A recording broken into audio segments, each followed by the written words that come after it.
Hey everyone, my name is Drew, and this is my case study focusing on migration in and through Yemen. To start off, in case you're unfamiliar, I just want to point out a few introductory facts about Yemen. Geographically, Yemen is located in a very strategic location. It's across the Red Sea and Gulf of Aden from the Horn of Africa and borders Saudi Arabia to the north and Oman to the east. The distance between Djibouti and Yemen is only about 20 miles at the closest point at the Bab al-Mandab Strait. Yemen has been engaged in a civil war that has been ongoing since late 2014, but has experienced fighting since the Arab Spring began. Yemen is facing two crises at the moment, both of which are severely underreported. The first is the humanitarian crisis, which is one of, if not the worst in the world. The war has displaced half the population and resulted in the deaths of over 100,000 Yemeni. The second is the water crisis, which is probably the worst in the world, as Yemen is in danger of becoming the first country in the world to run out of water. Yemen has been undergoing fighting since 2011 when the Arab Spring hit the country. Yemen's longtime president, Ali Abdullah Saleh, was ousted as president of Yemen in early 2012 and was followed by President Hadi. The Houthi movement in Yemen, which has been around since the 1990s as a political Islamic movement, recently supported Saleh, though they have not always supported him. The Houthis took control of the capital of Sana'a in 2014, ending President Hadi's short reign. This led the country into all-out civil war, which has been raging ever since. The war worsened when outside actors became involved. Supporting the Houthis are Iranians, while the pro-Hadi forces include primarily Saudi Arabia, the US, and the UAE, which is often referred to as the Saudi-led coalition. Since the war began in 2014, over 100,000 people have been killed in Yemen, with many more wounded. About 15 million of Yemen's 28 million people are currently internally displaced. About 75% of Yemen's population is dependent on outside aid that comes into the country. Yemen is also facing the worst cholera epidemic in modern history, with over 1 million cases reported. Around 300,000 Yemeni have fled for Somalia. Yemen's water crisis, which is the worst in the world, is far more underreported than the humanitarian crisis, which itself is one of the worst in the world. Already water deficient, Yemen was in danger of running out of water even before the Arab Spring hit the country in 2011. Yemen receives very little rainfall throughout the year, and Yemen does not have a single river running through the country.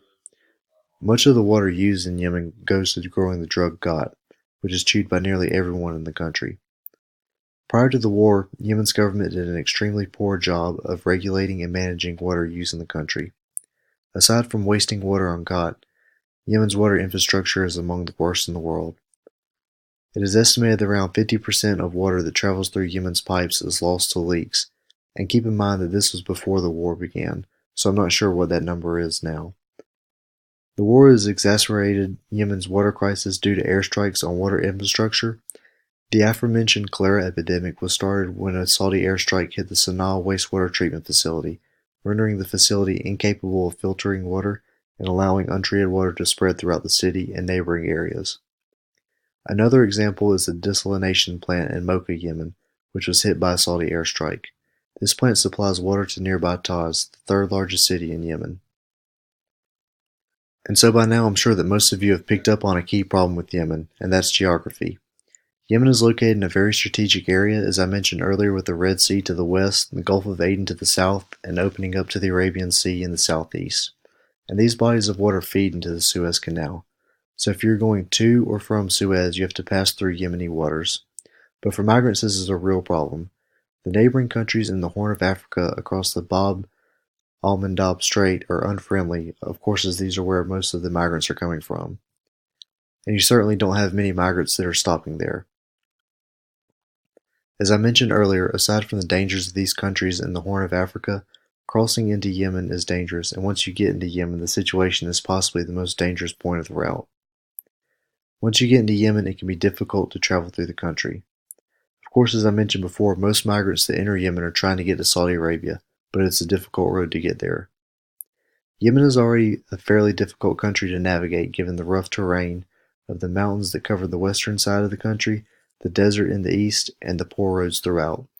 But the war has added a new element to the difficulties of navigating through Yemen.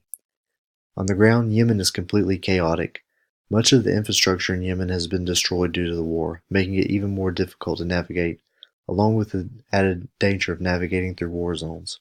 So a lot of migrants entering Yemen have gotten stuck in Yemen, where there is already a dire crisis. Recently, Yemen had about 160,000 migrants enter the country last year, up from around 100,000 in 2017. The pace of immigrants so far in 2019 will surpass last year's total. Most of these migrants come from areas around Eastern Africa, especially Ethiopia and Somalia. Many take this particular route, are aiming for Saudi Arabia, and are hoping to find some sort of stable job once they land. The areas these migrants come from have extremely high unemployment rates, and for many, these dangerous journeys are often their only chance for a better life. Unfortunately, this Ethiopia, Somalia, Djibouti, Yemen Gulf route is one of the most dangerous routes in the region. One of the major problems with this route is that if you're going on this route, you pretty much have to have a smuggler to help you cross.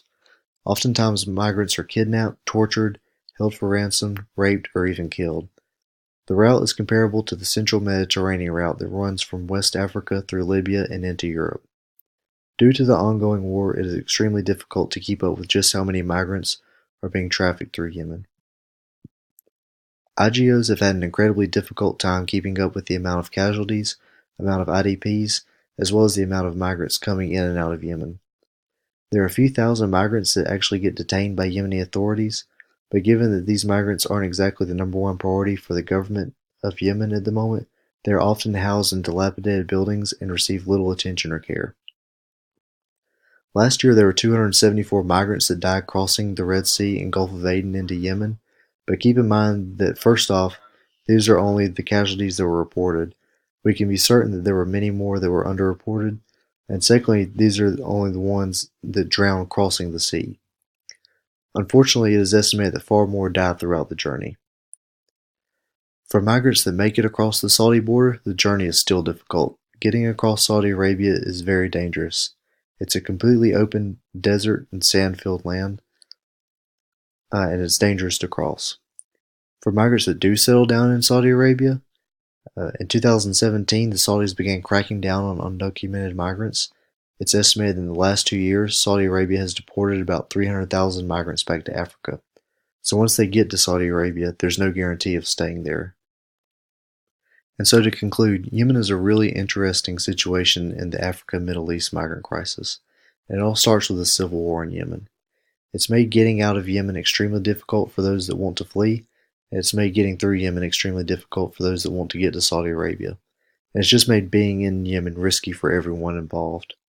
This is really one of the more treacherous migrant routes from Africa into Europe or the Middle East. Unfortunately, there's really no end in sight for the war, and until the war ends, the situation in Yemen will only deteriorate. Saudi Arabia has pledged to help Yemen rebuild after the war, but until that happens, Yemen will continue to face one of the world's worst humanitarian and environmental crises.